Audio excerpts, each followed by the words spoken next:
Olá, o canal O que Rola na Geronto, mais uma vez aqui para discutir assuntos fundamentais nas áreas de geriatria e gerontologia. E hoje não é para menos, e vocês estão vendo aqui duas pessoas fantásticas que vão discutir um assunto muito importante hoje, que é o seguinte: a demência pode ser evitada? Olha que tema interessante, muito interessante, e nós vamos discutir esta possibilidade da prevenção da demência com duas pessoas que são pesquisadoras e profundas conhecedoras deste assunto, tá certo? Eu vou inicialmente dizer aqui, nós estamos com a professora Cláudia Suemoto, que é professora associada da disciplina de geriatria da Faculdade de Medicina da USP e diretora científica da SBGG São Paulo. E também estamos aqui com a médica geriatra Selene Queiroz Pinheiro de Oliveira, que é médica pela Faculdade de Medicina de Ribeirão Preto, e hoje ela é presidente da ABRAS, Associação Brasileira de Alzheimer, e vice-presidente da FEBRAS, que é a Federação Brasileira de Associações de Doença de Alzheimer. É evidente que nós não estaremos aqui discutindo apenas Alzheimer, né? Nós queremos discutir prevenção de demência. Demência. Antes de fazer uma pequena introdução, eu quero dar a palavra às duas convidadas, inicialmente agradecendo a gentileza de estarem aqui conosco no canal para discutir um assunto tão relevante, tão importante para toda a população, até os que vão envelhecer mais no futuro, tá certo? E eu vou dar a palavra às duas, e depois eu faço uma primeira pergunta aqui no canal. Eu queria primeiro que a professora Cláudia falasse, e depois que a professora Selene também falasse. Cláudia, por favor. Bom, queria começar agradecendo ao convite especial do professor Sérgio, do professor Ieda, da Marília Berzins para estar aqui hoje. E também queria saudar a minha amiga Celene Pinheiro. É um prazer estar dividindo esse conversa com você. Então, a todos os ouvintes também, o meu alô. Selene, Olá a todos, obrigada também pelo convite, por estar aqui, podendo dividir essa conversa interessantíssima com vocês, um assunto que eu gosto muito. Obrigada, Sérgio, Ieda, Marília, e dividir esse assunto com a Cláudia é um grande privilégio, né? Eu gosto, ela, como ela me disse, uma amiga, eu gosto muito, sou admiradora desse trabalho todo voltado para a parte de prevenção, só dando uma leve corrigida, eu não sou professora, eu sou ativista, sou presidente da Abras e vice da Febras, então, assim, eu não ministro aulas, mas eu estou aqui como ativista para ter, e esses dados que a Cláudia traz, que os estudos que a Cláudia faz, são fundamentais para a gente levar para discussão, para embasar todas as discussões com o poder público, com as pessoas que tomam decisões, né? Obrigada. mais uma vez eu reitero o agradecimento do canal a vocês duas para nos falar de tema tão atual, tão importante e tão necessário de ser discutido. Eu queria, então, iniciar, né, dizendo para vocês o seguinte: nós partimos para esse tema, demência pode ser evitada, demência em geral, não só Alzheimer, demência em geral pode ser evitada, porque foi conduzido, através da Faculdade de Medicina da USP, um estudo inovador que foi capitaneado pela professora Cláudia Suemoto, que aqui está, e que, inclusive, foi publicado num artigo na revista The Lancet Global Health, mostrando os dados, os casos de demência na América Latina e mostrando que muitos são atribuíveis a fatores de risco modificáveis. Isto é tão importante, porque se é modificável, como é que a gente vai atuar? Então, eu queria, inicialmente, perguntar então à professora Cláudia Suemoto, tá certo? E Selene, fique à vontade também se você quiser responder e ajudar na resposta. Mas eu queria iniciar fazendo uma pergunta à Cláudia, que conduziu esse estudo inovador pela Faculdade de Medicina da USP, não é? Eu queria que você, Cláudia, nos contasse um pouco, fizesse um resumo desse importante estudo publicado na The Lancet Global Health. Cláudia, por favor. Então, esse estudo é bem recente, foi publicado no finalzinho do ano passado, e nós replicamos, né, a maneira, né, de pensar e calcular os fatores de risco modificáveis que foi criado pela Comissão Lancet, né? E esse trabalho específico é do trabalho de 2020. Essa comissão fez uma revisão de literatura muito ampla e, naquela época, em 2020, elencou 12 fatores de risco modificáveis, tá? E é bem interessante para a gente, como geriatra e gerontólogos, para pensar que esses fatores eles acontecem ao longo da vida. Eu acho que essa é uma parte bem interessante dessa maneira de pensar.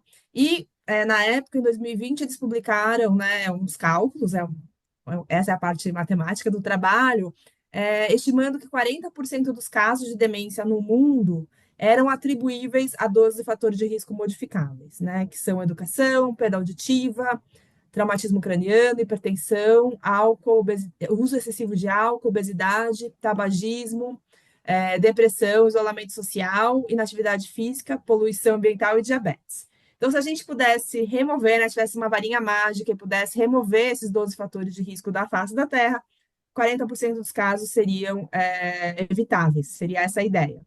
Só que o próprio trabalho já dizia, né, nas limitações, que os dados eram praticamente só de países ricos. E desde então a gente vem trabalhando, a gente primeiro publicou um trabalho só do Brasil, usando dados do ELSE Brasil, que é um estudo representativo da população brasileira. E depois, por causa de outras pesquisas que a gente faz na América Latina, eu conversei com alguns colegas do Chile, da Argentina, e a gente ampliou esse trabalho para incluir outros 7 países, né? Então, além do Brasil, a gente já também chegou a publicar um trabalho separado para a Argentina, e depois nesse agora a gente uniu esses 2 dados anteriores, do Brasil e da Argentina, incluiu o México, Honduras, Bolívia, Peru e Chile. E, do ponto de vista de saúde pública, a gente tem estimativas para a América Latina como um todo, mas é claro, eu acho que para as políticas públicas é muito interessante o Brasil saber quais são os fatores mais importantes no Brasil, o México saber para o México, e por aí vai, porque a gente consegue delinear, né, a partir do que é mais importante, quais seriam as principais ações. A ideia seria essa do estudo, sem falar de nenhum resultado ainda, né, Sérgio? Cláudia, é prazer ter você aqui. Acho que todos nós estamos assim honrados com a presença sua e com a presença da Selene, que representa, né, quando a gente pensa em demências, lembra naturalmente da Abrase, e a sua presença aqui é de extrema importância. Cláudia, você deu assim o perfil, o que é a pesquisa, e agora e você falou 12 fatores rápido, né? Eu queria, assim, até para quem nos acompanha, nós temos 2 públicos prioritários: pessoas idosas e profissionais que trabalham com envelhecimento. É, já o Sérgio falou, você repetiu, fatores de risco modificáveis. Então, conceitua isso para quem não sabe exatamente, posso imaginar que seja, talvez está passando na cabeça da pessoa, mas define para nós, e por favor, e quais são esses fatores, e o que a sua pesquisa encontrou? Diferiu, referendou? Conta aí essa questão, acho que o nosso foco agora são esses fatores de risco para que as pessoas que nos acompanham tenham a compreensão da importância do estudo. Ô, Marília e Cláudia, você me perdoa. A Cláudia realmente foi rápida.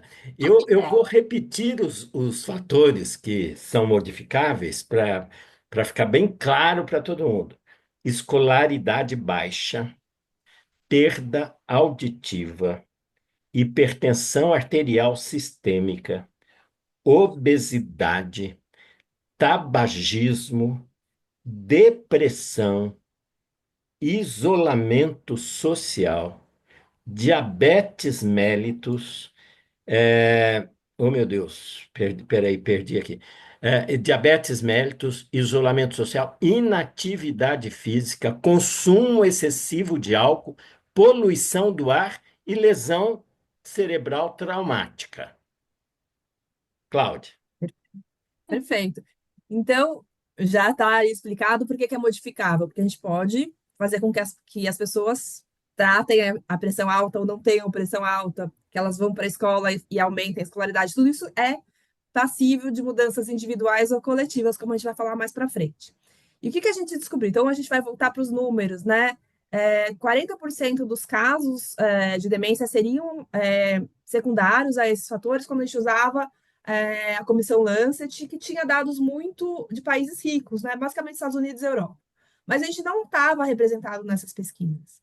E o nosso trabalho que foi publicado no Lancet Global Health o ano passado mostrou que 54% dos casos de demência na América Latina são preveníveis, teoricamente. Então, é um aumento de 40% para 54%. A gente já esperava isso, né? O potencial de prevenção já era esperado que fosse maior em países de baixa média renda como o Brasil e outros países da América Latina. Então, esse resultado não foi surpreendente, mas é muito importante porque não adianta, eu sempre falo isso, né? E acho que é um dos motivos que eu gosto de fazer pesquisa tanto. Não adianta a gente consumir os dados americanos e europeus e não adaptá-los ou testá-los na nossa realidade. Então, que coisa boa, de certa forma, tem tanta coisa para a gente melhorar aqui e prevenir demência quando as pessoas são mais velhas na terceira idade. É, Isso, eu ia perguntar se eu você queria complementar, falar alguma Não, eu coisa. só quero acrescentar, então, os fatores de risco que não são modificáveis, né? Então, a idade é um fator de risco não modificável, né? O gênero, então, nós mulheres temos um risco maior de ter demência, e questões genéticas. Então, são fatores nos quais você não pode interferir, né? Então, mas uma coisa muito, assim, incrível desse novo estudo é realmente, Cláudia, e todos aqui, é falar sobre a questão das disparidades sociais, né? E como essas diferenças nos diferentes países. Então, aqui na América Latina, nós temos países que são considerados de alto desenvolvimento socioeconômico, e o Brasil está entre os de baixo desenvolvimento socioeconômico. Então, você analisar como essas disparidades sociais interferem nesses fatores de risco, eu acho que é de uma grande sabedoria, e eu acho que é de grande valia para a gente entender e mirar para onde a gente deve ir no sentido de aprimorar esses trabalhos de prevenção. Eu tenho uma grande amiga, aliás, nós temos uma grande amiga, né, Cláudia, a Luíse Montessanti, que ela fala assim que para um envelhecimento bem-sucedido é mais importante o seu código postal do que seu código genético. Eu acho isso de uma super sacada, porque realmente o seu estilo de vida, o local onde você vive, o acesso à saúde, o acesso à educação, o acesso a uma alimentação de qualidade, né? Isso tudo vai ao longo da sua vida predizer como você vai envelhecer, né? Então, eu gostaria então de eu fazer essa perguntinha aí para você com relação às disparidades sociais. Eu achei isso genial. Nesse trabalho, a gente não chegou a estratificar os países, mesmo porque de alta renda tem o Chile e o Uruguai, o Uruguai não está representado. E a maior parte de nós é baixa, média renda ou baixa renda, como, por exemplo, a Bolívia, Honduras e tal. De qualquer forma, o que dá para perceber de diferenças entre países, por exemplo, a Argentina e o Chile, eles têm políticas de educação muito fortes.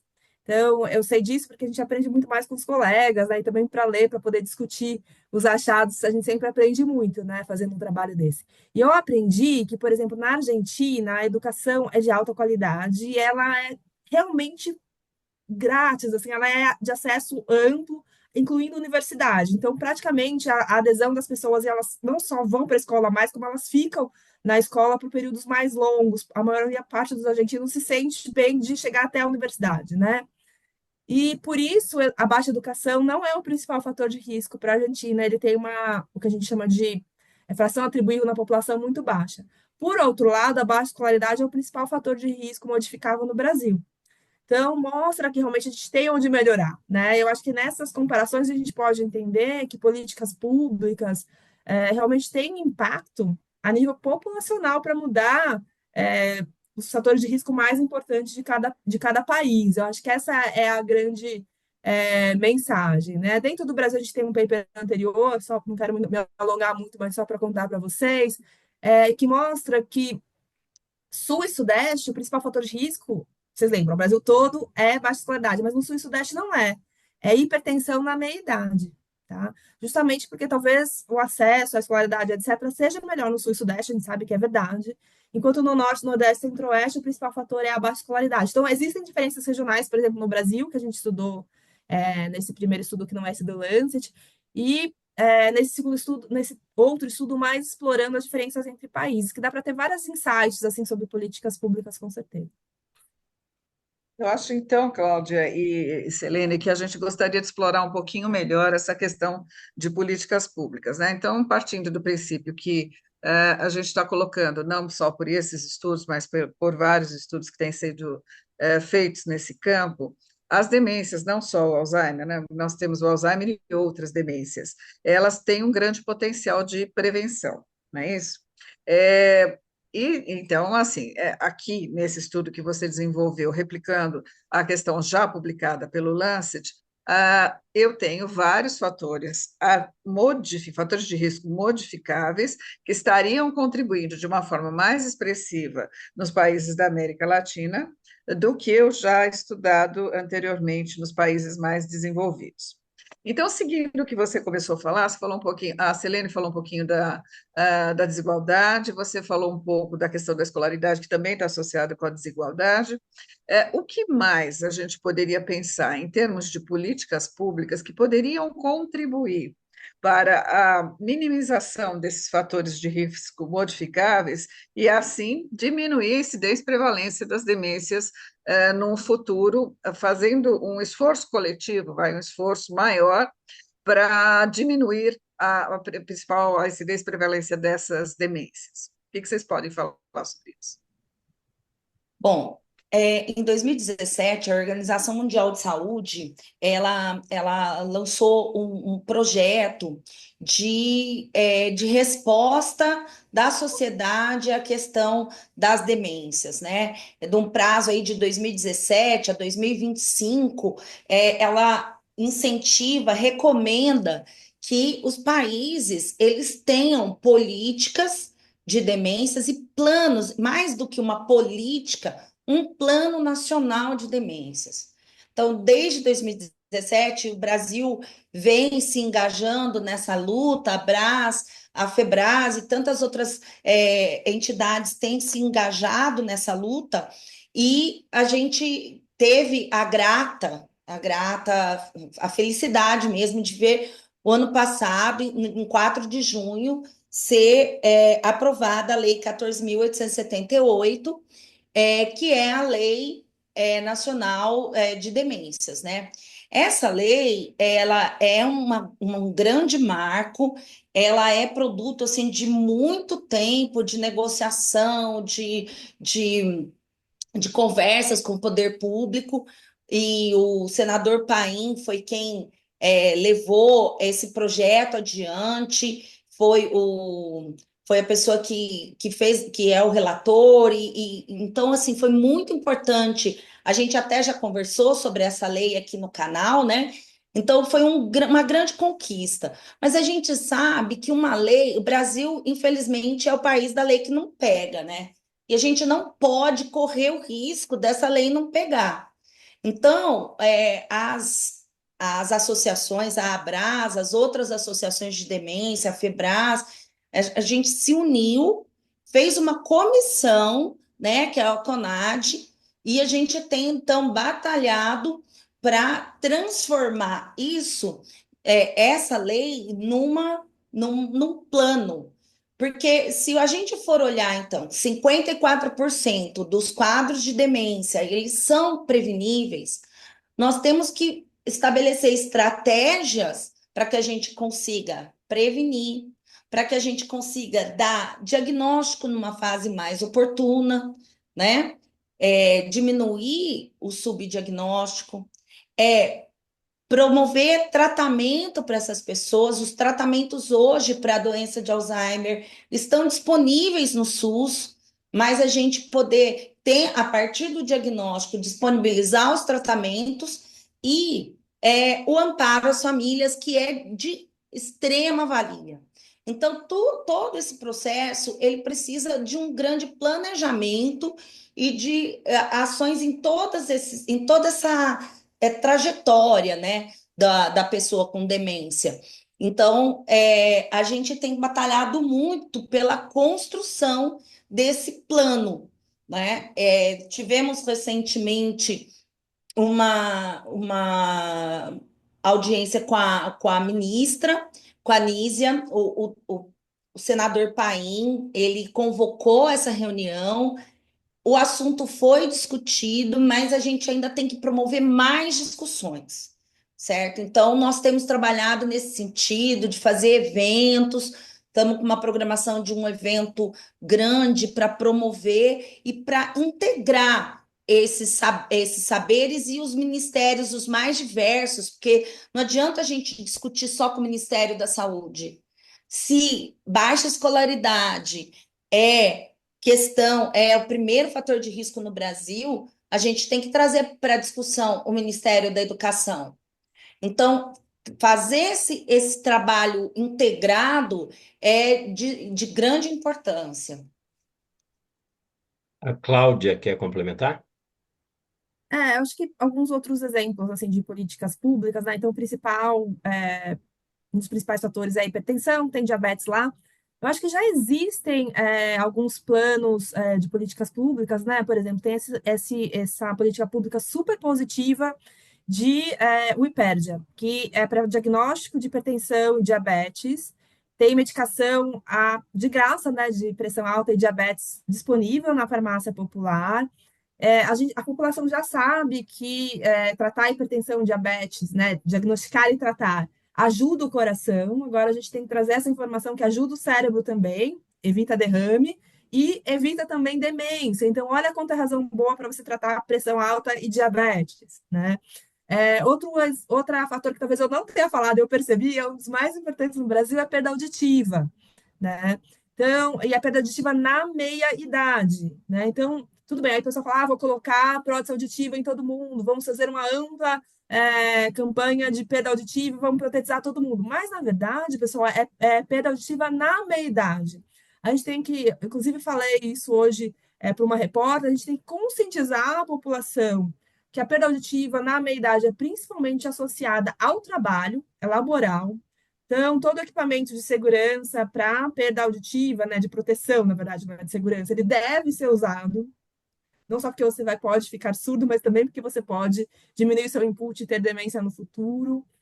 Essa moçada, né, de fone de ouvido, dia inteiro, bem altinho, então assim não é legal, né, do ponto de vista de prevenção. Tantas coisas que são simples, mas a gente não pensa que isso vai prevenir demência 20, 30, 40 anos depois, né? Então, eu acho que envelhecimento cerebral é uma das lições mais bonitas, assim, de como os fatores de risco, né, as demências, elas se acumulam ao longo da vida. Uma doença que é tão prevalente no envelhecimento, a gente não pensa que a gente previne ela na infância, adolescência, meia-idade, a maior parte, né? No Brasil, especificamente, 48% dos casos de demência são preveníveis, né? São associados a esses 12 fatores, muito mais da metade desses 48% são fatores de meia-idade e começo de vida. Então, todas essas mensagens que são legais do ponto de vista de política pública, porque vai trazendo para a população a informação. Mas só para complementar, eu acho que só a informação não é suficiente. Eu acho que tem que, como foi dado exemplo, tem que ter medicação de alto acesso, a inatividade física, a gente tem que transformar a cidade, por exemplo, a cidade de São Paulo em algo que seja factível de fazer atividade física. Então, são várias políticas públicas que a gente podia ficar aqui falando só sobre elas, né? Porque é tão O interessante. Brasil, só uma coisinha, isso que você falou é super importante, né, Cláudia? Esses programas tipo o IPERD é fundamental. O Brasil tem uma tradição em fazer grandes programas de saúde pública, o que foi feito, por exemplo, para a cessação de tabagismo no Brasil, que também é um fator de risco para demência. Então, o Brasil tem essa tradição, a gente tem que realmente aproveitar esse know-how de como fazer esses programas e construir programas específicos de prevenção. Então, muito bem lembrado, acho que a gente tem que usar desses programas que já existem e aprimorá-los e trazer a visão de que previne demência também.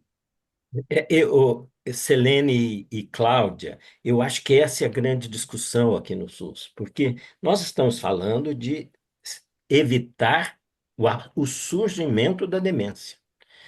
Quando você, Selene, fala da lei que foi aprovada, nós já estamos praticamente correndo atrás do prejuízo. Quer dizer, já foi instalado o Alzheimer, já foi instalado uma demência, pode ser vascular, etc. Mas o trabalho que a Cláudia nos traz, e o que é mais importante para o SUS é exatamente mostrar os fatores de risco modificáveis e que, se a gente atuar, nós teremos na rede pública, e o Brasil tem uma rede pública imensa, estratégia saúde da família, etc. Nós vamos ter estratégias para fazer com que as pessoas não desenvolvam demência. Este é o grande coisa que o trabalho traz, né, que o trabalho que a Cláudia capitaneou traz, né?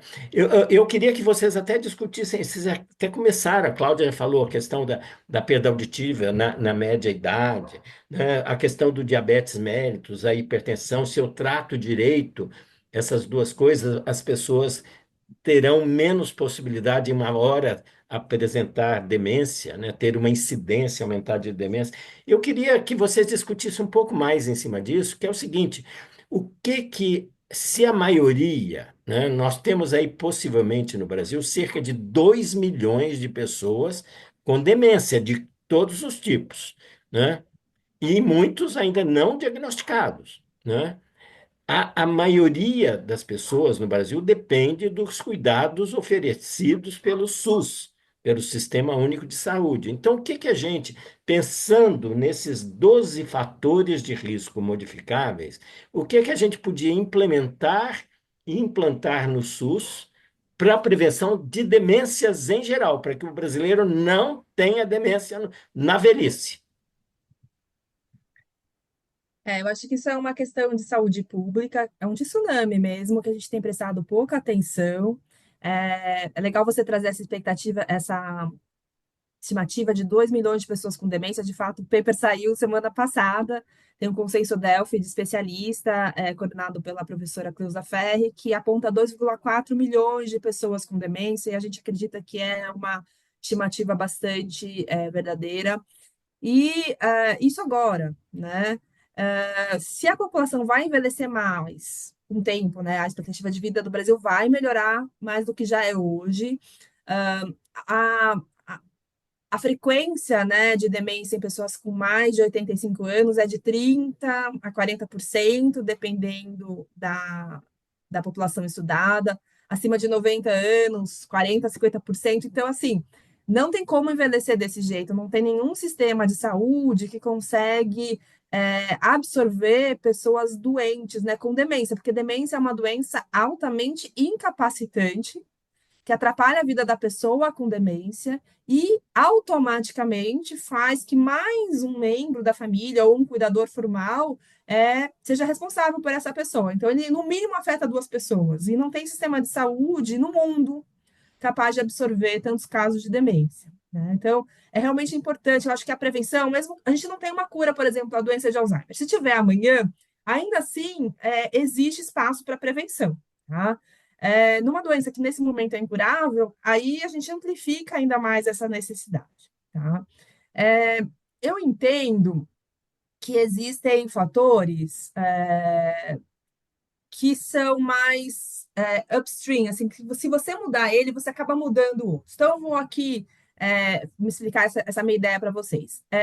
Inatividade física, tá? Eu acho que é um fator muito essencial. E controle de obesidade também é muito essencial. Inclusive, a obesidade foi um dos principais fatores na América Latina como um todo, quando a gente analisou essa pesquisa do Lancet, né? Porque a pessoa que normalmente é inativa fisicamente, ainda é obesa, ela tem maior chance de ter diabetes, hipertensão, e outros fatores de risco. Então, eu acho que talvez políticas públicas, por exemplo, vamos falar de atividade física, que eu acho super crucial para controle de várias coisas. Depressão, né? Tudo isso é meio interligado. É legal você falar para a população ou para a pessoa, Cláudia, você precisa fazer atividade física, mas tem vários trabalhos mostrando que a capacidade de mudança de uma pessoa individual é pequena. Porque eu, Cláudia, desde que eu acordei, eu já tomei 10 mil decisões, né? Existem trabalhos que realmente contam e várias delas foram é, automáticas. Eu não tive que pensar muito, porque ninguém consegue pensar 10 mil coisas e fazer 10 mil escolhas. Então, se a vizinhança, o lugar que essa pessoa convive for convidativo para a prática de atividade física, é melhor, né? Então, tem uma rua plana, que não tem buraco, que você se sente seguro de andar. Então, todas essas coisas, né? Por exemplo, esses equipamentos que existem para a prática de atividade física para idosos, eu acho interessante. São formas com que tornam essa atividade física mais prazerosa. Teve um tempo atrás, faz tempo que não tem, eu acho, né, Sérgio? Você sabe mais do que eu, você me corrige. Campanhas, né, de atividade física, tudo isso é importante, né? E eu acho que existem alguns fatores-chave, porque eles acabam influenciando os outros fatores a seguir. Eu acho super interessante essa questão que você colocou da, da construção de espaços públicos que incentivem a prática de atividade física. Quando você mora numa cidade grande, num bairro central, longe de um parque, trânsito pesado, poluição, você vai para o seu trabalho, perde muito tempo no transporte público até você chegar no seu trabalho, não tem onde você tomar um banho para você, né, poder entrar no trabalho sem estar suado.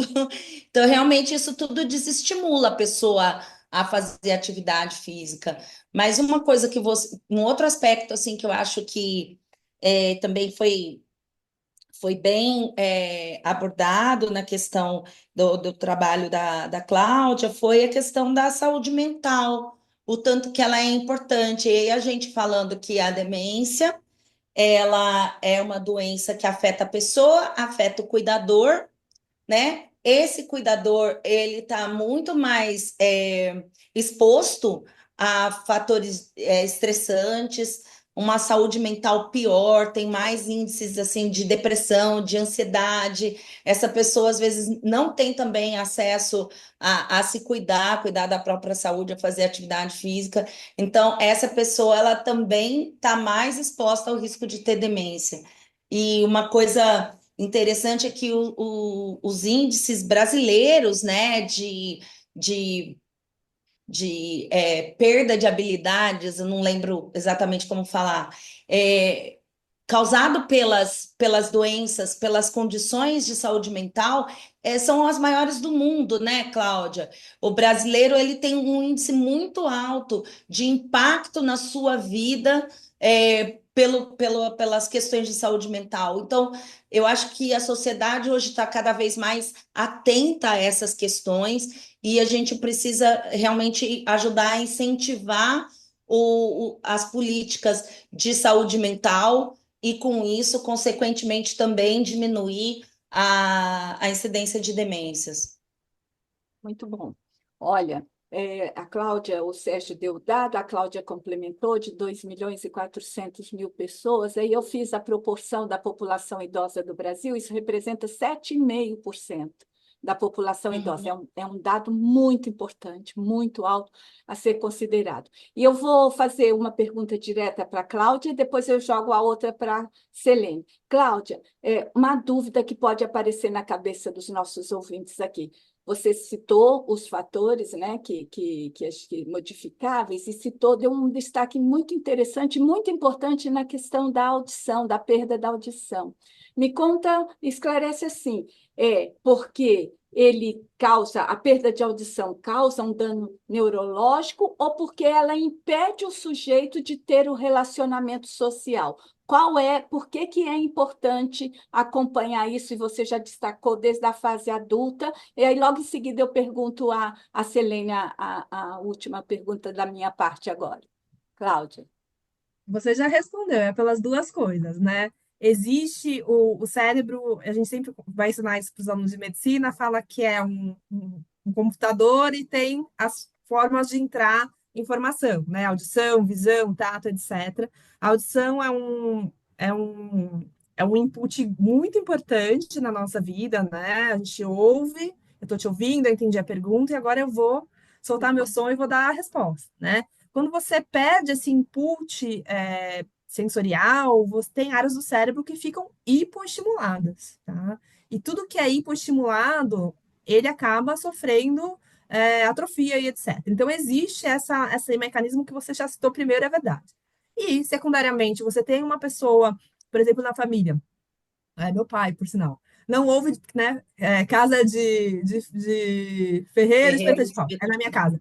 Então, ele não escuta direito e ele fica lá quietinho, apesar que às vezes ele escuta coisas essenciais, ele escuta, ele retruca e tal, mas ele fica um pouco fora da conversa. Então, existe um certo isolamento social que precisaria ser corrigido. Então, é um duplo mecanismo, né? E isolamento social é um dos fatores de risco também. Tá? Por si só, sem perda auditiva, porque existe isolamento social sem perda auditiva, eu sei que vocês já abordaram aqui no canal, que eu dei uma assistida. Então, é o duplo mecanismo, né? A gente perde um importante mecanismo de estimulação cerebral. E por que meia-idade? Porque são anos e anos de perda de estimulação cerebral. E só um adendo, esse trabalho, a gente vai ter que repetir, a gente já repetiu para o Brasil, vai sair em breve, está em revisão, mas em 24, poucos meses atrás, faz 6 meses, a Comissão Lancet colocou mais dois fatores. Tá? Então, já vamos atualizar e vamos já dar aquele update. Não são mais 12, são 14. Entrou perda visual, que é outro input importante. Tá? Você vê, agora tem perda auditiva e perda visual. E tem colesterol LDL alto. Né? Na Comissão Lancet, aumentou de 40% para 45%. Então, já aumentou 5 pontos, né, de prevenção, 5% de prevenção em relação ao mundo. Como será com o Brasil? Tã. Vocês me convidam depois, a gente vem e fala. Já até sei o valor, mas não posso falar porque não está publicado, vai que muda com os cálculos, né? Já está convidada, vai voltar para nos Obrigada. contar. Muito importante. E assim, Selene, pensando no futuro, até do papel da Abrase, você falou, você se apresentou como ativista, eu acho isso muito importante, porque assim, na participação social, na vida social, é aquele velho ditado que a união faz a força, e a gente precisa de grupos representativos para defender os interesses dessas situações. Eu acho que a Brás cumpre muito bem esse papel, tanto é que, para uma lei ser aprovada, tem que ter representação, para conversar com a ministra tem que ser forte e para as coisas acontecerem, né? Então, assim, a Brás realmente, nas demências, é a representante muito respeitada no Brasil, né? É, e aí, trazendo para a pesquisa da Cláudia, né, o que você gostaria de destacar nessa pesquisa que foi feita em nome da Abraço, Silene? Então, quando você falou que a união faz a força, então a Abras tem um protagonismo, mas é muito interessante a gente ter feito essa coalizão, né? Essa união de entidades para trabalhar. Eu sempre falo que é muito trabalho que a gente tem pela frente, então, quanto mais braços aí e mentes para trabalhar, melhor. Então, a CONAD é uma comissão que realmente traz esse espírito, né, de colaboração.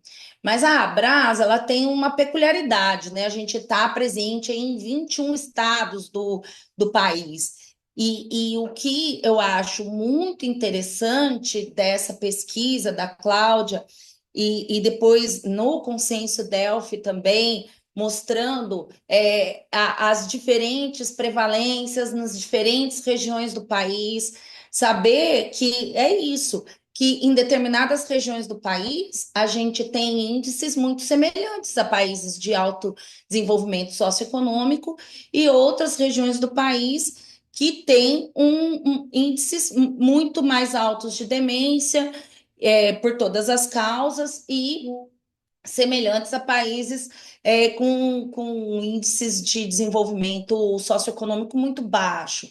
Então, o país é muito grande, a gente tem que pensar num plano nacional de demências, de enfrentamento das demências, mas a gente não pode deixar de olhar para essas diferenças nas 5 regiões socioeconômicas do país. Então, esse olhar, essa representatividade local que a gente incentiva muito nos estados. Então, por exemplo, no Brasil já existem políticas, no Rio Grande do Sul e no Ceará, políticas estaduais de enfrentamento às demências.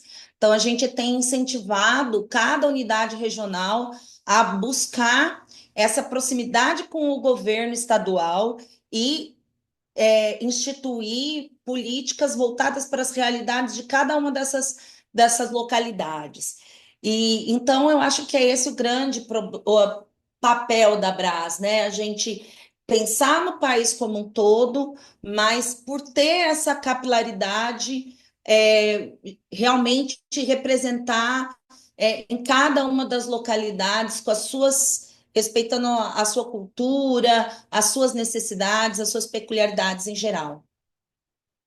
Pessoa... É, Cláudia Falei, e, Cláudia e Selene, assim, vamos trocar um pouquinho de figurinha, né? Assim, então, vou usar o meu exemplo. Vai, eu sou uma pessoa idosa, eu sou hipertensa, meu colesterol é alto, é, sou uma sedentária crônica, é, ah, posso ter quadros de altos e baixos de depressão, posso ou não, já tenho uma tendência a ter uma perda auditiva, tenho um pai como você que tinha uma perda auditiva importante, tem um componente genético nessa história, e eu já sou idosa.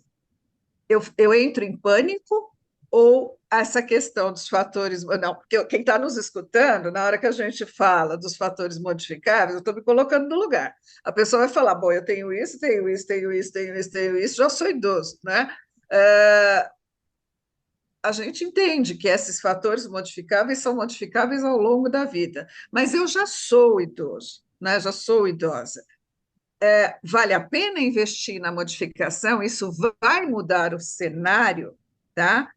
Ou a gente só reza? Eu acho que é importante que as pessoas entendam o modificável ao longo da vida. Eu acho que até para que as pessoas se sintam estimuladas a modificar isso, porque isso vai ou não fazer a diferença. Então, eu queria ouvir um pouquinho vocês sobre isso. Claro que sempre é tempo de mudar, né? Eu vou responder de uma forma um pouco indireta, você me desculpa, mas só para te explicar. Existe um estudo, inclusive a gente está replicando ele aqui na América Latina, que chama FINGER. Não sei se vocês já tiveram a oportunidade de discutir, é um ensaio clínico, né, que na verdade seria a maior evidência científica que a gente tem. Então, na Finlândia, uma geriatra chamada Mia Kivipeto, ela fez um estudo muito marcante nessa história de prevenção de demência. Ela pegou idosos de 60 a 77 anos de alto risco, porque eles tinham alto risco cardiovascular, e já tinha um desempenho nos testes de memória, né, os testes cognitivos, na média ou abaixo da média.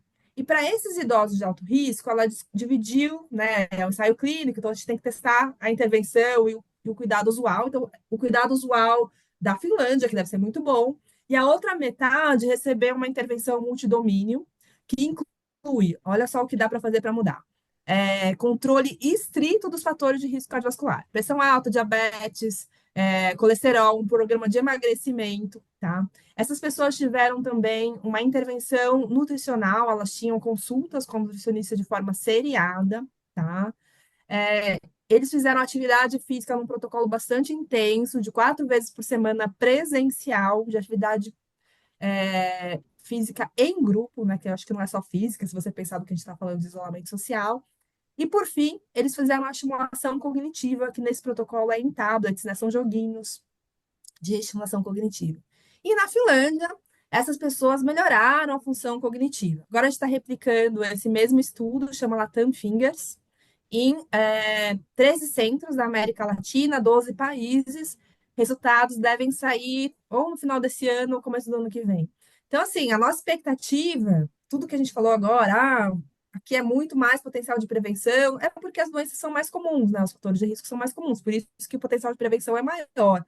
Então, a gente espera que o Latam Finger seja melhor do que o Finger original, tá? Então, respondendo a sua pergunta, sim, dá para controlar tudo isso que eu falei, melhorar a dieta, fazer atividade física, ir no médico, diagnosticar as doenças, tomar o remédio, né? Se tem qualquer suspeita de perda auditiva, vai fazer audiometria, coloca a prótese auditiva, né? Trata a depressão, tem tanta coisa para fazer, né? Não é porque o framework, né, a maneira de pensar é ao longo da vida, é onde que se maximiza o efeito, mas não quer dizer que não tenha nenhum efeito. Mesmo estudar na terceira idade, acho que vocês já discutiram isso algumas vezes, né? Tem programas de educação para quem não teve a oportunidade de ler antes, aprender a ler e escrever, sempre é hora, né? Então, essa é a minha resposta longa para dizer que sim, sempre tem. Então, que há Sim, esperança. Essa é uma coisa muito importante, para que as pessoas ouçam e entendam que fazer vai modificar. É possível modificar um sim. futuro que a gente não sabe exatamente como será. Legal. Sempre, sempre. Só quero adicionar duas coisas. Eu concordo plenamente com a Cláudia. Sim, sempre é tempo, nunca é tarde para começar. Atividade física, se você é um sedentário crônico, você tem um baita benefício, muito benefício em começar tardiamente. Os melhores benefícios até são nessas pessoas que nunca fizeram e você começar a fazer, você tem um grande benefício. E o tabagismo. Nunca é tarde para parar de fumar. Já fumei a vida inteira, não tenho mais sentido parar de fumar. Tem. 2 anos após você parar de fumar, você já consegue uma redução de risco. Então, tudo isso é muito benéfico, nunca é tarde para tentar viver melhor, viver de um jeito que você tem. Até hoje estava vendo uma desses memes, né? Então, comparando, por exemplo, celebridades como Paul McCartney, Mick Jagger e o Phil Collins, o Elton John, então, mesmo pessoas que tiveram comportamentos de consumo de álcool, de consumo de drogas, e que hoje fazem atividade física, têm uma alimentação controlada, são magros, eles têm uma qualidade de vida melhor do que esses outros que não têm essa, e que não estão mais podendo dar shows, e muitos deles ainda estão na ativa, né? O Paul McCartney, o Mick Jagger. Então, acho que é super interessante ter essa visão, né? Nas demências também, não só no envelhecimento como um todo. Então, Nosso a boa tempo. notícia também. Ah, fala, Desculpa. Cláudia. Não, é rapidinho. A boa notícia de um estudo nosso, que depois a gente foi ler na literatura, é isso mesmo: a atividade física não precisa ser intensa, ninguém precisa correr maratona, etc. Na verdade, faz até mal, parece uma coisa meio uma curva, né? O ideal é atividade leve e moderada. Então, isso eu acho que é mais próximo da realidade de todos, né? Uma caminhada, talvez com um pouquinho de inclinação, não precisa correr uma maratona de 42 quilômetros, nada exagerado.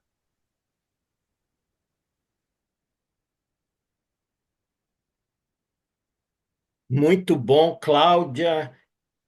Excelente discussão. Nosso tempo está terminando. Nós vamos ter de finalizar essa conversa fantástica e esperançosa. Quer dizer, as pessoas morrem de medo. Ah, eu morro de medo do Alzheimer. Gente, demência, como o estudo que a Cláudia nos apresentou aqui, não é? E que está sendo corroborado por novos estudos, agora até com mais dois fatores de risco, mostra que grande parte dos fatores de risco são modificáveis. E, portanto, se eu modificar e aí vem o nossa moção ao SUS para que ele abrace a prevenção de demências, tá?